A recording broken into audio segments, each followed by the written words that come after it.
Okay, we're live, Nate. Great. Hey everyone, my name is Nate McGaha. I am the Executive Director of Arts North Carolina. Thank you for joining us today. This is Arts Advocacy Now and What Comes Next. We're going to be going over some resources that are available to, that Arts North Carolina has made available, and some things that, that you can use in your advocacy work, and other tools and resources that you can use in your, at your arts organizations. Also, we're going to talk a little bit about the state of things at both the state and federal level, some updates there, and some best practices around how to frame a message around the arts during the COVID-19 pandemic. I do want to take a moment to recognize our sponsors. Today actually would have been Arts Day, our big annual conference of art and action. Hence the reason I'm wearing a tie, because I just can't have Arts Day without wearing a fun tie. The vast majority of our Arts Day sponsors stayed on, even in light of the economic challenges of the pandemic, to sponsor our work and the services that we're providing. So please take a moment to see all those really fantastic sponsors that are on there, and you know, please be patrons of their work and thank them if you have the opportunity. So moving on, I just want to make sure everybody is aware of the many resources that we have available, particularly online, during the COVID-19 pandemic. I want to, a lot of these are things that we've had for a while. We've been pushing a lot of folks to the what is now several different surveys that Americans for the Arts is running for COVID-19, encouraging folks to please continue to update their information. This webinar, as well as many other webinars that we've done, everything from small business administration loans to fundraising and advocacy webinars, as well as other resources, are on our training and videos page. We do keep a listing of all the relief funds for artists and the arts.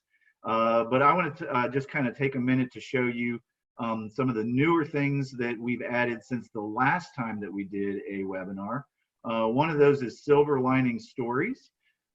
This is a program which is actually an advocacy aid for us and for you, but the idea is that we want everybody to share the stories of what you've been doing to engage with your communities and other arts organizations through the pandemic. So this is just a collection of folks talking about what they've done, you know, in ways to engage artists or work with healthcare workers, making masks out of the costume shops, and how connecting theater communities or arts communities. There's a story in here about a art gallery sprung up in a driveway.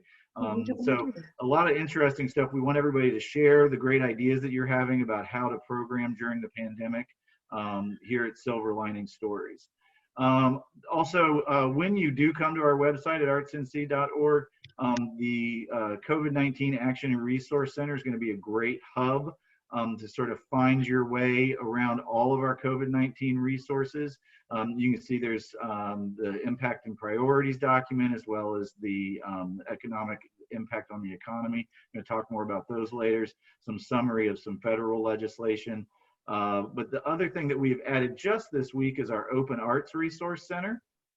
And I know a lot of you are going to be participating in our webinar later today about opening up the arts, but and we're going to continue to update this resource as well. Certainly we've got the Guide to Reopening the Arts, which was a document that we were happy to partner with North Carolina Arts Council, North Carolina Theater Conference, North Carolina Presenters Consortium, and others on that. We're going to have some webinars and things posted here, and sections on both government guidance and additional industry guidance, some great resources from American Alliance for Museums and the Performing Arts Center Consortium. So please make sure you are utilizing those resources and as you go forward. So those are the two sites that we have had most recently. But then in addition to COVID-19 specific resources, we have also added a new tool, the Arts North Carolina Action Center. This really kind of makes particularly email advocacy a whole lot easier and more effective. Emailing your legislator with a message may have taken you 5 or 10 minutes is going to get it down to 1 or 2 minutes. Really kind of making advocacy quick and easy. In addition to being able to link to campaigns like the one we're running right now to support COVID-19 relief funding for the arts. It has bill tracking options as well as email sign up and finding a legislator. Kind of link to that right here. And you can see there's the campaigns that we're running right now. If you click on one of those, you can see it's simple and easy. I've already signed up once, so it automatically populates who I am, and it can review my message, and then it will automatically populate to those representatives that represent my district and give them the right message for the level of support that they have. And then you just click send message. I will not send them another email. I'll show how easy that is.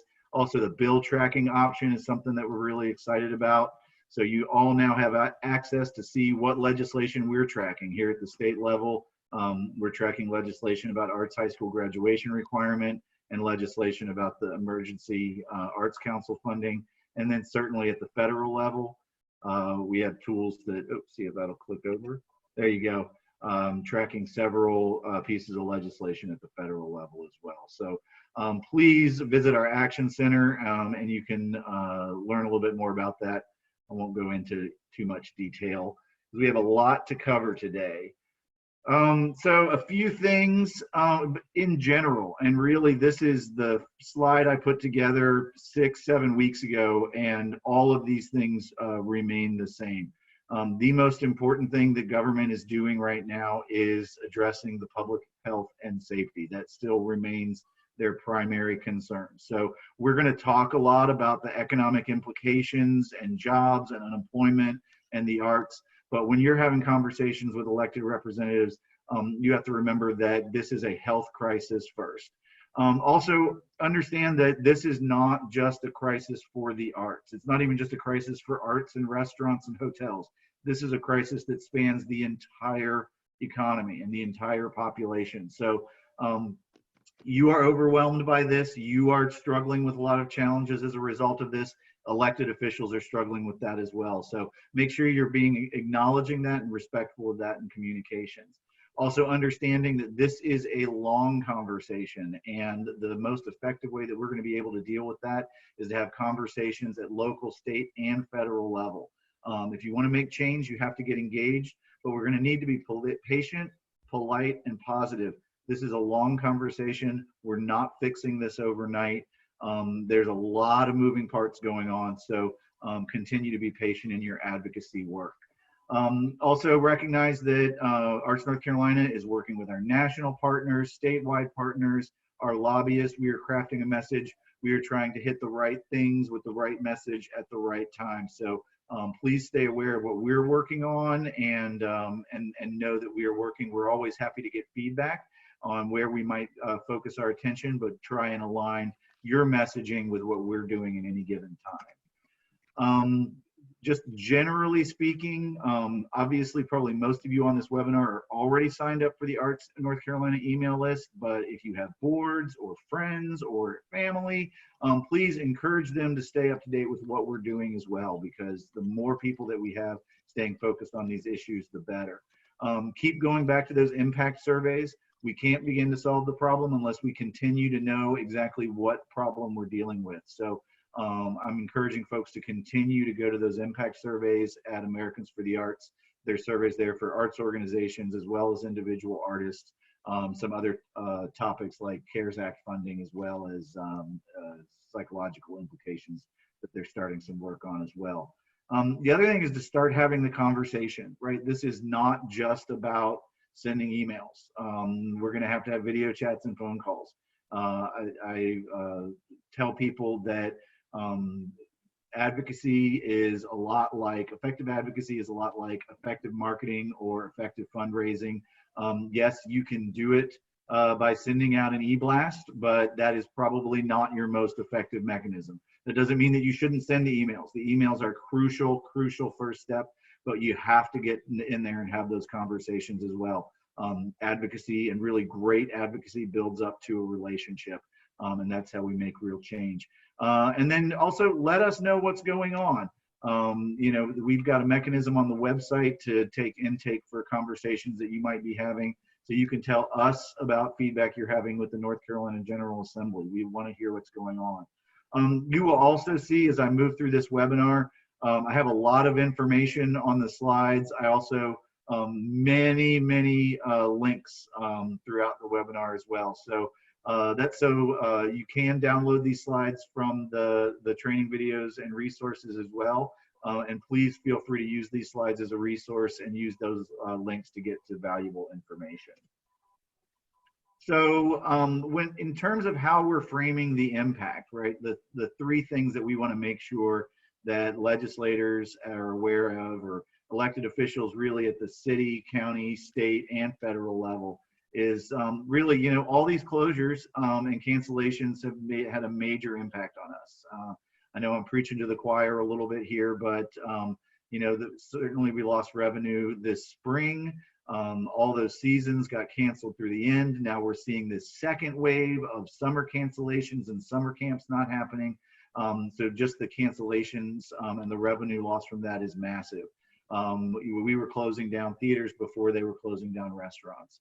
So this is why the arts are taking a particularly hard impact right now.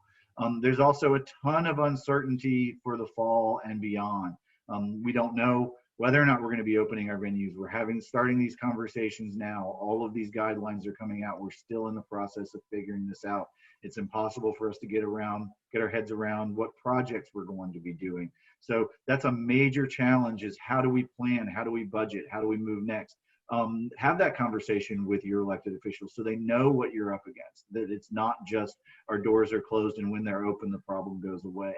And certainly with, up to 25% hits on wealth and 30% unemployment, could go as high as that. They're talking about depression level unemployment. We're going to have our donations in jeopardy. A lot of arts organizations are nonprofit, almost exclusively in the arts. So we're going to be losing a large amount of revenue, and we don't know what that hit looks like. So it makes it that much more difficult to plan. All the more reason that we need to be having these conversations with our elected officials. So at the moment, right now, we're kind of focusing our efforts at Arts North Carolina on three major priorities. One is funding, and whether or not that is access to government loans like the Payroll Protection Program, or emergency funding like what we're working on at the state level right now. We, like many industries, need funds, particularly government funds, to help stabilize and normalize operations so that we can reopen and thrive in the coming months. We want to make sure we're included in those efforts. And that government is aware of the needs of the arts community. Unemployment is going to be a big piece of what we're handling over the next several months. The reality is that we are going to have a lot of people out of work. We may actually lose some organizations. We may lose many organizations. We don't know how bad this is going to get. So making sure that our unemployment system is up to date and is providing benefits that that can help all North Carolinians as well as artists survive is going to be something that we're going to be working on. And we're going to talk a little bit more about that later on. And certainly anything that government can do to incentivize charitable giving through tax policy. This is something we've been talking about for a while, and we're going to continue to work on that. There's an opportunity here during the pandemic to continue that conversation. Touching a little bit on resources that we've got available on our website. One is this impact of COVID-19 on the North Carolina arts sector. Sort of outlines those priorities, the impact and priorities I just went over. And then pages 2 and 3 is the data that Americans for the Arts has been collecting and put together. Right now, I think we're reporting over $30 million in direct impact to arts organizations. That's what's just been reported. About half are not even 100% confident that their organizations are going to be able to survive the pandemic. So there's a lot of really great information. Data is very useful in having conversations with legislators. It helps them to sort of get a handle on the scope and scale of the problem that they're dealing with. We also have the North Carolina Arts Sector Economic Impact Document. This is a fact sheet. A lot of that information is actually 5 years old, so we know this is pre-pandemic. We know that actually the arts industry is $1 billion in direct expenses. You add indirect expenses like meals and things, we're over a $2 billion impact on North Carolina's economy with supporting over 70,000 jobs. So these are some facts and figures to help you make that case and talk about how we're going to be a crucial part of rebuilding both communities and economies as we come out to the other side of this pandemic. So please make sure you check out those resources. They can help your conversation as well. So our nonprofit issues right now and sort of what we're dealing with and how we're moving forward.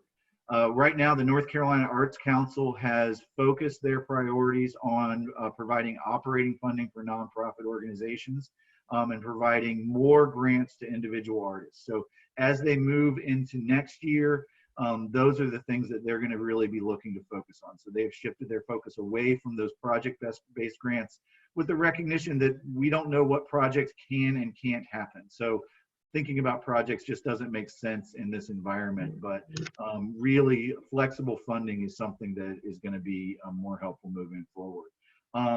Looking forward, right? So when I'm talking about what we're working on, this is kind of that what's next portion. So we're going to be having conversations about budget cuts. I think that you guys are all hearing in the news that there's going to be revenue shortfalls because income tax revenue is going to be down. Sales tax revenue is going to be down. They're talking about billions of dollars in shortfall. We're still looking at what that is. Right now, our message is that we want to maintain that annual level of funding, that recurring funding that goes to the Arts Council grants. But if cuts are being made across the entire state budget, we want to make sure that the arts aren't singled out to be disproportionately cut, right? So that's messaging that we used in the recession 10 years ago, and that's messaging that's going to serve us well as we face some of the future challenges. But going back to right now, we are looking for $3 million to nonprofit organizations to be distributed by the Arts Council.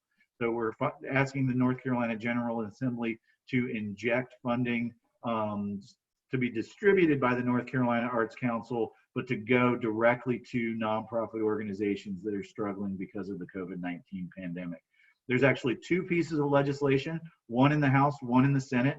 The House bill is H-1068, currently has 4 primary sponsors, 2 Democrats and 2 Republicans. The 1 Democrat and 1 Republican are actually Representatives Elmore and Representative Carney, who we work very closely with on this bill, who are chairs of the Arts Caucus on Arts and Arts Education.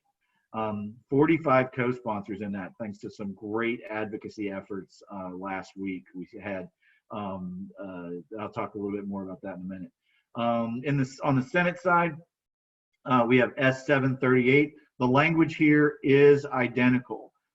3 primary sponsors and 12 co-sponsors on this bill. So we have well over a third of the House and just about a quarter of the Senate, or over a quarter of the Senate signed on as sponsors in one way or another to this legislation. So really exciting to see that level of support. It's particularly bipartisan in the House.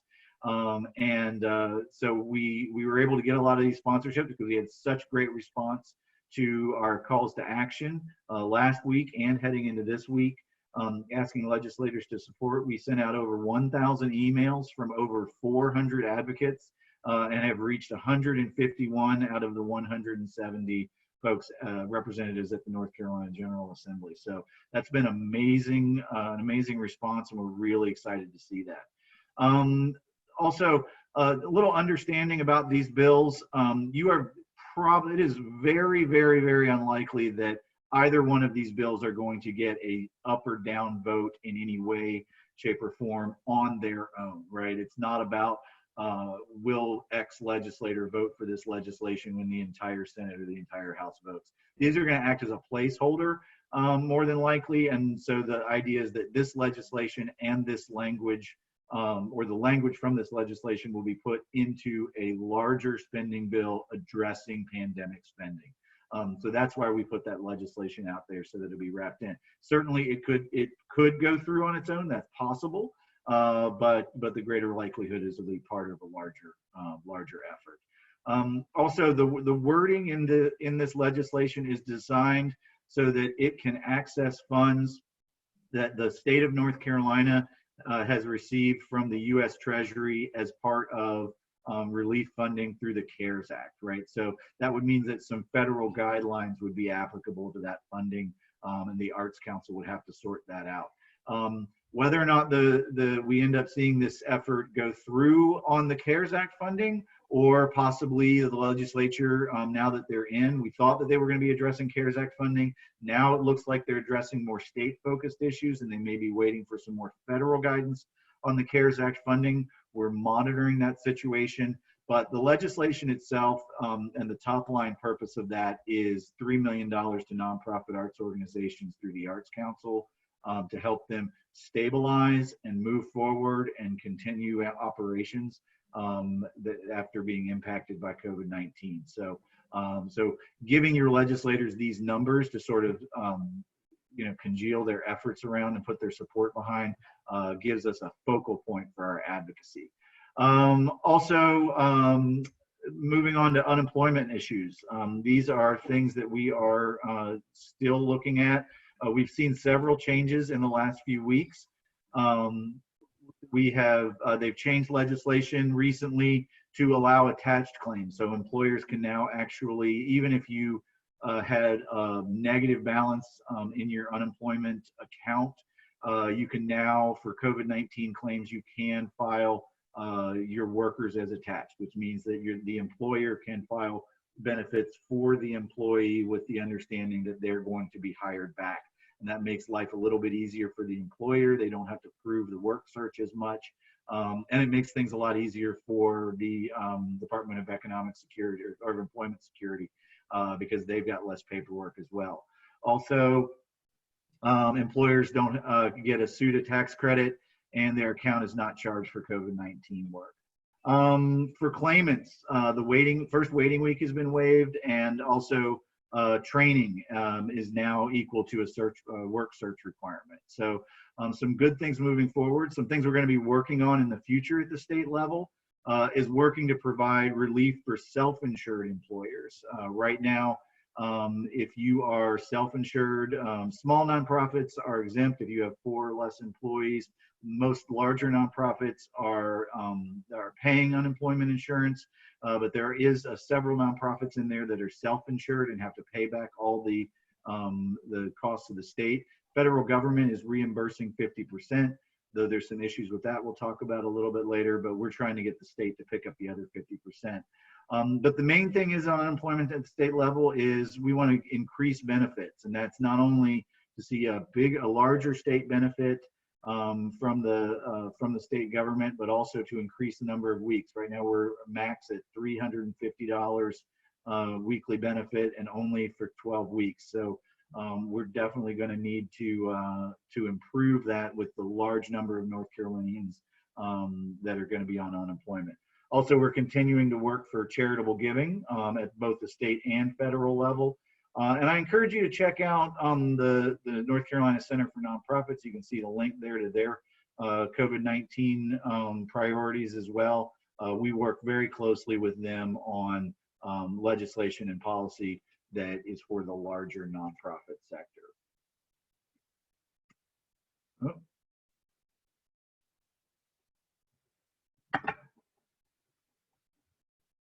Moving on.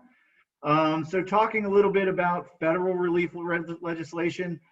This is a review, so I won't go into a ton of detail about this, other to say that there's been 3 phases of federal legislation. You can check out more information about that on our website. There was some National Endowment for the Arts funding. North Carolina Arts Council received $507,000 of that, and they've just opened up applications for that funding to folks that had already received grant funding from them in the past. So I encourage you to check that out. Also, obviously, I'm sure many of you are aware of the Small Business Administration loan programs. Those dollars were expanded recently after the original funding ran out, as well as economic injury disaster loans, which are not forgivable. The payroll protection program loans are forgivable. The EIDL loans are not forgivable, but both of those options are available to nonprofits. And certainly unemployment. There was several unemployment federal unemployment assistance measures that you can look into. The federal pandemic unemployment compensation. That's the $600 that gets added onto your unemployment, the unemployment benefits that you would have received from the state to kind of make that more robust. Right now that runs out on July 31st, and we're hoping to see those benefits extend, and we'll talk a little bit about that. Also, there's legislation, the pandemic emergency unemployment compensation. Sorry, I'm trying to remember all my acronyms. There's been a lot of new ones recently. But it lengthens the state benefits by 13 weeks. So right now you can only receive 12 weeks. This lengthens that out to 13 weeks, or 13 additional weeks. So we'd get up to 25 weeks covered by the federal government in North Carolina. And basically right now, all North Carolinians, whether or not you're a W-2 worker, 1099, self-employed, contract worker, everybody is now eligible for benefits. I know there's the Department of Economic Security or Employment Security has gone through a ton of changes. Their website has a lot more information than it did a month ago.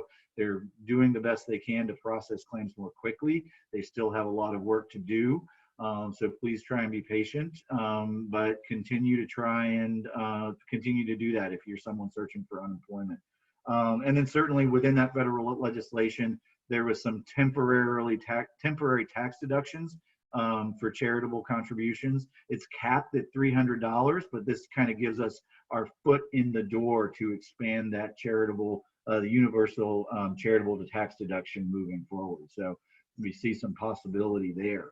Looking at the current state of things in Washington, kind of the biggest, most vocal thing that came out last week is the HEROES Act, which is the Health and Economic Recovery Omnibus Emergency Solutions Act.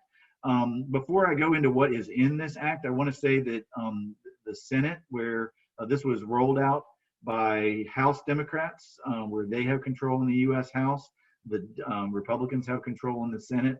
The Republicans want no piece of this bill. They have major problems with this bill. So it's kind of dead on arrival in the Senate. There's some other legislation being discussed on the Senate side that's not quite as robust as this, but might have more bipartisan support. So continuing to monitor those situations. But just to kind of give you an idea of what's in this bill, I think one of the most important things for the arts and really for everyone is this $875 billion in funding to state and local governments. This is the giant, right now we're dealing with losses that we're experiencing in the moment. The shortfalls for state and local governments are going to be massive. These are concerns that we're all creating budgets at the city, at the county, at the state level based off expected massive revenue shortfalls. So the ability for the federal government to put put nearly $1 trillion of funding to help offset those revenue shortfalls is going to be massive. And that's going to depend a lot about what we're dealing with at the state and local level as to how much funding we're receiving from the federal government to offset those effects. Certainly there could be another round of individual stimulus checks from the IRS, extending that federal pandemic unemployment compensation, that $600 benefit. Right now that ends at the end of July. This legislation would extend it through the end of the year. I think actually through the end of January 2021. So particularly useful for venues like theaters that might not even be opening up to full capacity and providing the same level of work for artists as well as stage workers.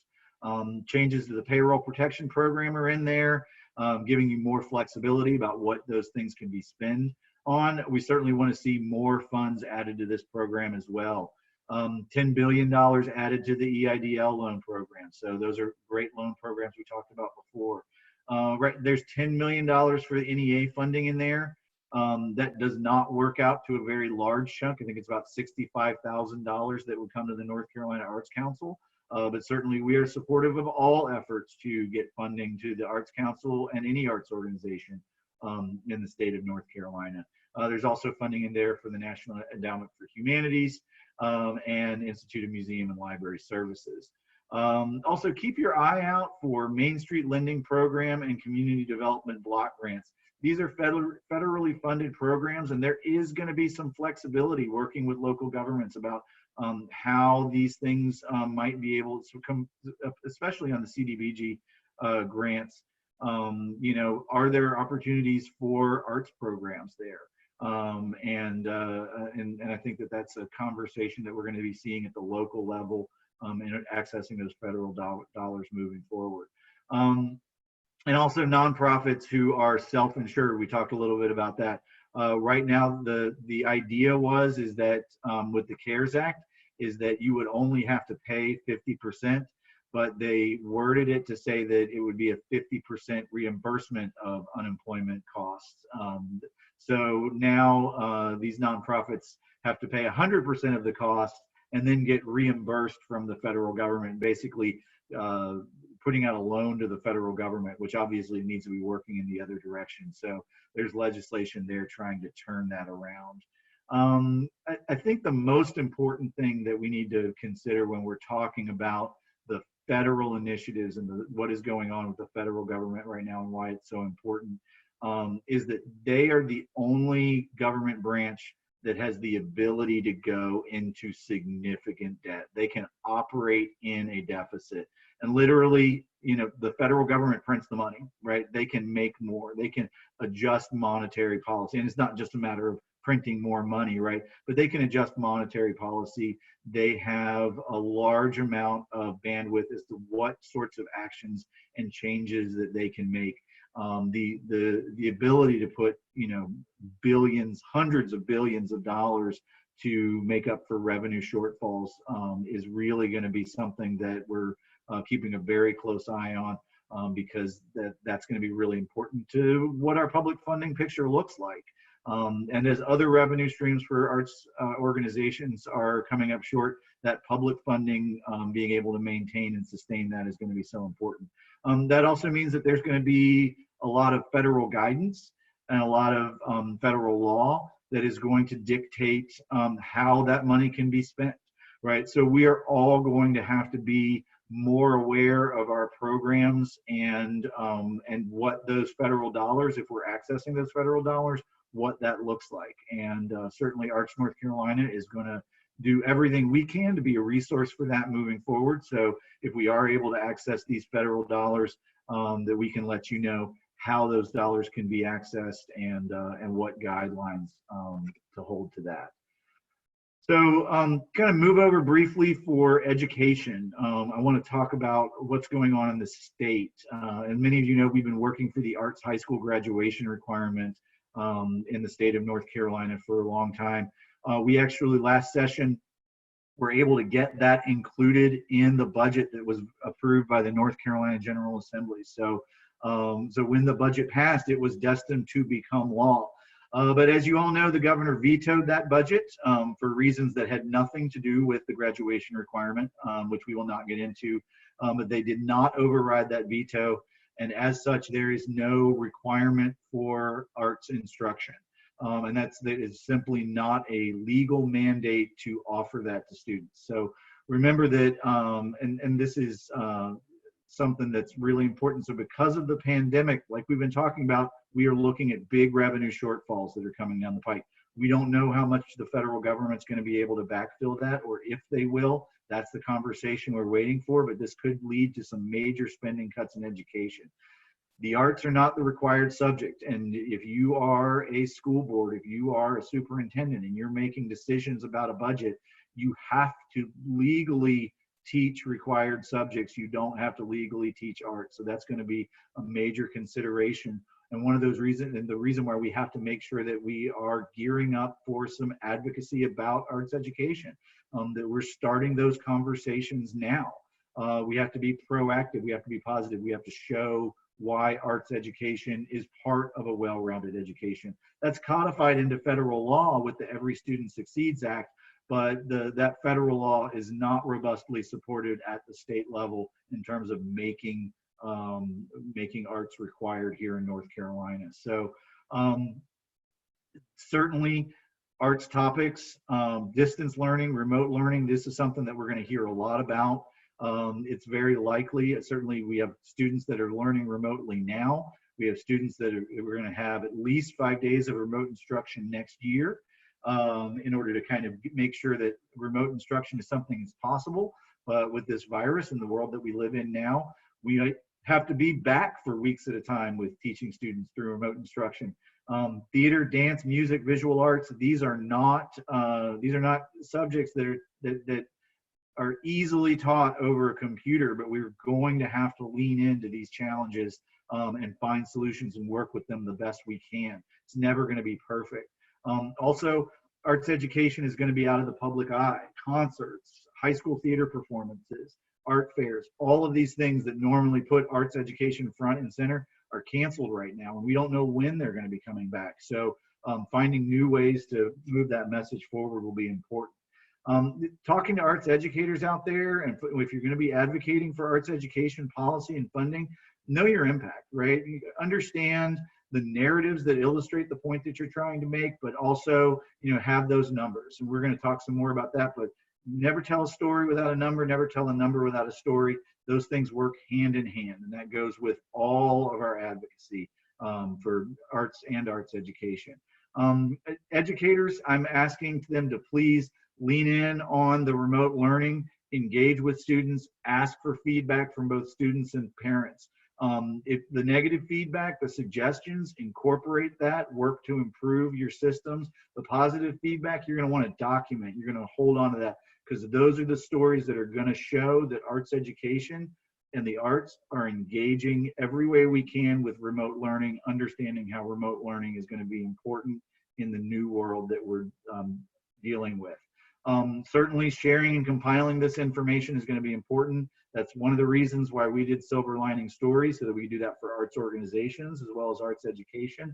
And North Carolina Museum Educators Association also doing a similar teaching music from classrooms to home, compiling similar stories about innovative ideas about how to teach the arts. And really with arts education and really all arts advocacy, start having this conversation now about the impact, about what's happening, about the good work that we're doing.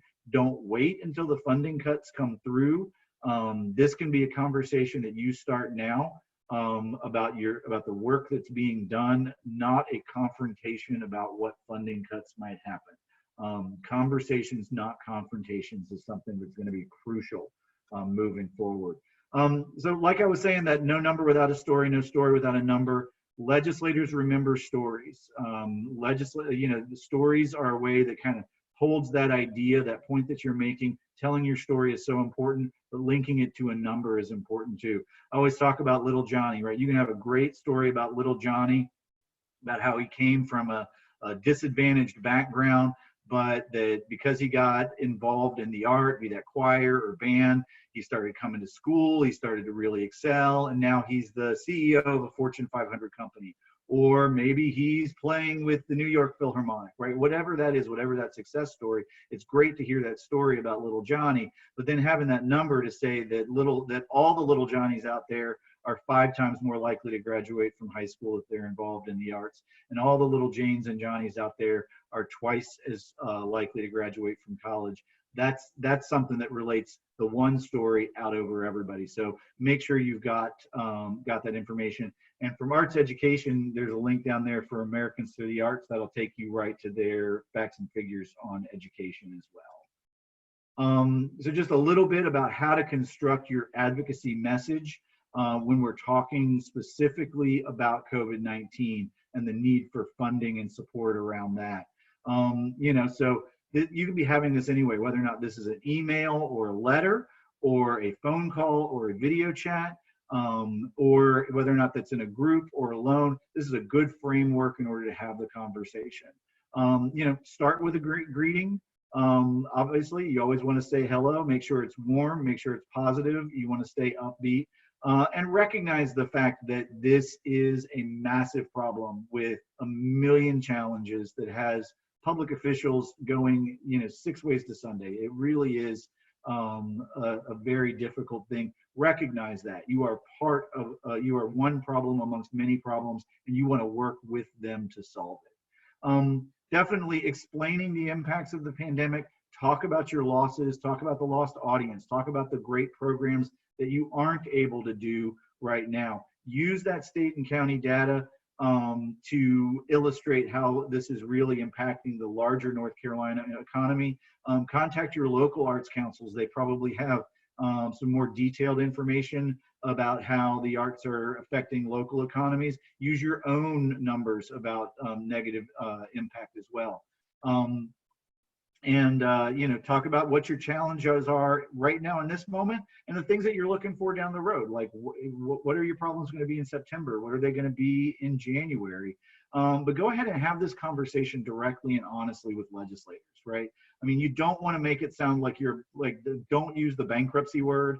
We're not going to try and paint this picture. You don't want to give them the impression that the arts are about to fall off a cliff and go out of business. But you do want to have an honest and direct things like, look, we could be in real trouble right now. We need this support. So it's about being positive to a certain extent, but being honest about the hardship that you're facing. Also, talk about what you're doing right now. Talk about the work that your organization or that you as an arts educator or whatever that is, like we talked about, those silver lining stories. How have you innovated? How have you reached out to your community? Any story about how you've, love the stories about all the arts organizations that are making masks, or specifically connected to children or veterans or seniors or all of those poorer communities. All of those communities that are disproportionately affected by the arts, by the pandemic, that you're getting arts programming to help that community in some way, is going to have that extra oomph to talk about, is going to be very well received by legislators. So just kind of keep those sorts of stories in mind. And it shows how engaged the arts are. We're not all staying at home taking a vacation. Then talk about the arts as how we're going to be part of the recovery, right? What were we doing before the pandemic? How were you engaging before the pandemic? And how is that going to help for the recovery? We know that there's a lot of information about how particularly rural areas bounce back from recessions faster when they've got arts organizations. We know that arts events attract visitors from outside the county that spend twice as much money. We know that that we are a vital part of the economy. We know that a lot of those dollars are being spent on restaurants, showing that connection. There's a lot of information, a lot of discussion right now about getting restaurant industry back. We have a symbiotic relationship with the restaurant industry. There's a lot of meals that are bought in conjunction with going to a festival, going to a fair, going to an opera, going to a choir concert. So there's a symbiotic relationship. Stressing that in your communication can be very helpful, particularly during the pandemic. Obviously, don't forget to make a request.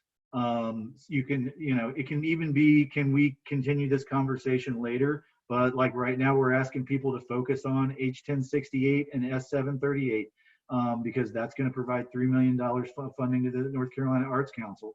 But that's not the conversation to be having with your county official. What are you asking the county official for? Is it relief funding? Is it, please don't cut us? Is it, if there are cuts coming across the board, don't be disproportionate to the arts, right? Figure out what your message is, what your ask is, what your point is, and make sure that you clearly reiterate that or iterate that in your meeting, whether or not that's in person, in an email, whatever it is. Make sure that you're very clear about what that is, and then follow up with that. Also, make sure you're thanking an official for their time and service. I'm always preaching about handwritten thank you notes are the way to go. But in a world where everybody microwaves their mail, emails are going to be maybe a little bit more appreciated or as appreciated. If you still want to write handwritten thank you notes, I still encourage that. It means a lot. and it certainly is the best way to go. But it might not get open for a few days because they're waiting for all the viruses to die off. Certainly follow up with an email that links to our resources about impact and priorities, or other links to things from your conversation that you may have been talking about, so that you can provide them with resource, and then reiterate the ask in that follow-up communication as well, so that they can remember what you talked about and what it was that you were hoping to gain. So I think that wraps up everything here. I'm happy to answer any questions. I also do have some bonus slides that are after this, sort of talking through some best practices if you want to get together a group conversation. It being Arts Day, I know we're all used to having these meetings in group.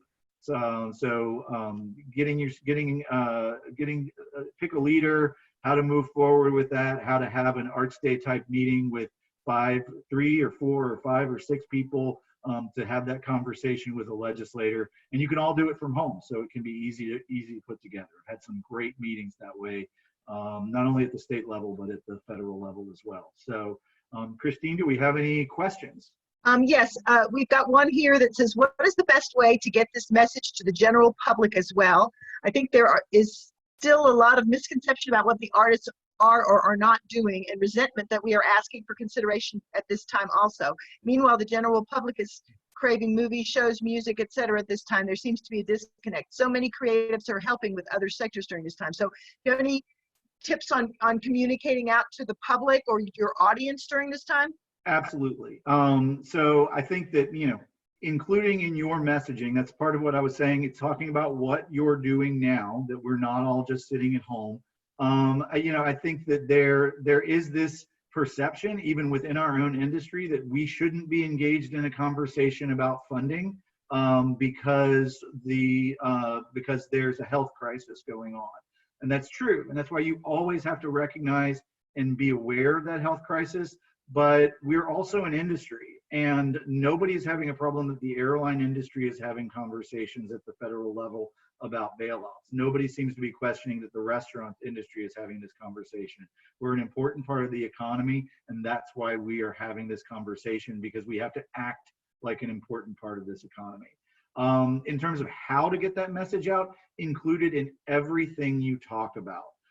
Also, utilize op-eds in your paper, letter to the editor, right? So letters to the editor usually are kind of, you can only put like, I think 250 words, but go to your publication, write about what you're doing, find a nice, concise way to say it. You don't have to say it all, right? Just pick one thing to talk about what you're doing. This is a way to change opinions.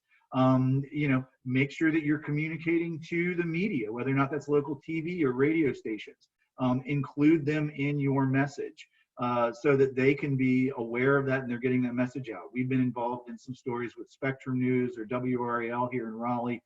There's lots of news organizations that have done these stories about what's happening, what's the impact on the economy. Continue to push for that. We are being impacted. Yes, we do receive public funding in a normal time because that's part of how the arts work. That's part of our business. But in this moment, we are talking about funding to stabilize, continuity of operations, surviving, and then helping the economy thrive. So it's important to get that message out, keep it concise, and hit all of those points. Any other questions? No, there don't seem to be any other, okay, hang on a second. Okay, no, there don't seem to be any other questions. I do want to point out that there was a question earlier about summer camps, and Sharon Hill was nice enough to post a couple of links that talk about the state guidelines for those. And also Pat Hall posted a link that talking about social emotional learning, which is something that the arts education is good at and might be an issue going forward with DPI. So I just wanted to point that out to anyone if you're interested. They're in the chat window and you can click those links. And if you'd like to give us your extra bonus slides, I'm sure everybody would appreciate it. All right, I can certainly pop over to that real quick. Again, of course, thanking our sponsors that began as our Arts Day sponsors and have become our COVID-19 response sponsors. So a huge thank you to those organizations. But yeah, sure, connecting remotely, right? Like, how do we put together a meeting? How do you schedule a meeting? Contacting the office of the elected official. It's just like making any other appointment. You can do that from home by phone or by email. You do not need to come into the office. And actually, particularly the General Assembly, those offices are very small. I'm sure that they would prefer meeting with folks by phone or by Zoom. Elected officials right now are very busy with the session, very busy dealing with the pandemic. So while I always preach being patient and persistent, even more patient than normal, you can be persistent, but be carefully persistent in setting those meetings, because you want to make sure that you've got a good relationship with the staff of that legislator and that elected official. It's possible that they might just say, I can't talk about the arts right now, but please send me an email for your concerns or a letter and follow up with that. That is okay. Not every legislator can deal with every issue or may have time to talk to a constituent on every issue. Follow up in whatever that they are asking. If they said, send me an email outlining your priorities, send them an email to outline the priorities. That is okay in this new world that we're navigating. Schedule a conversation as an individual or as a group, right? If you loved Arts Day, if you liked coming out, if you are a county captain on this webinar, or view yourself as a captain of putting these together, start organizing groups, whether or not that's the staff in your office or a bunch of theater companies in your region, whatever that is, organize that group, and go ahead and use phone calls. You can use conference calls or the video conferences. All of these things are tools that we can use. We're certainly utilizing them a lot more. We're becoming more familiar. Whatever the official prefers in terms of the tool of communication, I say that's what you should use. If you say, hey, let's have a great Zoom chat, then you can use the Zoom chat. If they say, sure, that's a great idea. But if they prefer a phone, that's fine, right? If they say, yeah, I'll do the Zoom chat, and then they dial in on a phone instead of doing a video, that's fine. It's all about them having a comfort level with the communication. A few things about this. When you're having these online meetings or these conversations, make sure you're finding a quiet place. If it's on video, you might want to think about lighting and background. Obviously, I think you guys have got a video feed of me. I've got a background behind me that was in the garage from expos, and I brought in some extra lighting here to make sure that my face is lit, right? That's the kind of considerations you want to have so that people can see your face. Also, dress for a video meeting. It doesn't have to be full business attire, but don't wear your stretched out t-shirt with holes in it, right? You got to dress for the occasion. It shows respect. If you're having the group conversation, make sure you're picking a leader, one person that kind of lead and moderate the conversation and move that forward. Make sure you've worked out a speaking order if you're having that group conversation, so you know who's first, second, and third. Also, if you have a chance beforehand, talk about what everybody's going to talk about, so you don't overlap or say the same thing, or you're both two or three people coming prepared to provide the exact same piece of information. Also, if you are in a Zoom call and you've got some really great resources or even a video or something that you want to screen share and show that staffer or that elected representative, that's great. But just understand that I've been on several of these calls that I've set up. It was set up on a Zoom, and then the person I was talking to called into the Zoom. So, you don't depend on being able to screen share and show those resources. When you're in that meeting, the leader should start that conversation by either introducing themselves and then everyone on the call, or allowing everybody to go in that pre-designated order to introduce themselves. The leader can thank the official for their time, and then kind of give an overview of why they're there. What is the conversation? What is the broad-ranging topic? And then the leader moderates. So, like, now it's going to be Bob's turn to touch. Now it's going to be Susan's time to talk, so that we can kind of go from one to the next to the next. Make sure that everybody has a story and a data. We talked a lot about that. You want to have your story. You want to have your numbers. You want to make sure that all of your stories and all of your numbers are working towards that shared goal for the meeting, what that ask is. Also, remember, it's a conversation, not a presentation. So, you know, if there's, make sure you're answering questions, make sure that you are, you know, having a conversation with the official, allow it to be a back and forth. If it takes a turn that you didn't necessarily plan, but it's all working towards the meeting, then, you know, as long as everybody gets a chance to talk, you know, have the conversation, be flexible in what you talk about. The main thing, just keep your goals in mind as you're moving forward that. And then at the end, the leader should kind of summarize, like, this has been great. I'm glad we covered point X, Y, and Z. These are really, you know, kind of wrap that up. And then be sure to write a thank you note, right? You know, the leader can kind of make sure that you have whatever follow-up information or whatever, if it's a group, can go through that. But make sure you are writing a letter or note and following up with information. That is all the information I've got on those bonus slides. Any other questions, Christine? Yes, we did have one from someone on Facebook talking about resources for teachers for remote teaching. And I have put that out in the chat to Pat Hall and Sharon Hill. And so if either of you know of anything, please let us know so that we can relay that to this teacher who's on Facebook. We've said that we're going to message her later with any information that we get. Absolutely. And I know that certainly at the North Carolina DPI K-12 Arts Division has been working a lot to compile those resources. All of the arts education teacher groups like North Carolina Music Educators Association, North Carolina Theater Educators, the dance educators, the North Carolina art educators, all of those groups are working to kind of compile resources and have access to that. So reach out to those groups and those resources to find that. And we're trying to work with folks, and maybe we can find a way to get access to those materials in the near future as well. Great. Well, if there's no other questions, I want to thank everybody for coming out for today's webinar and engaging in the advocacy. Please, you know, start with an email, schedule a meeting.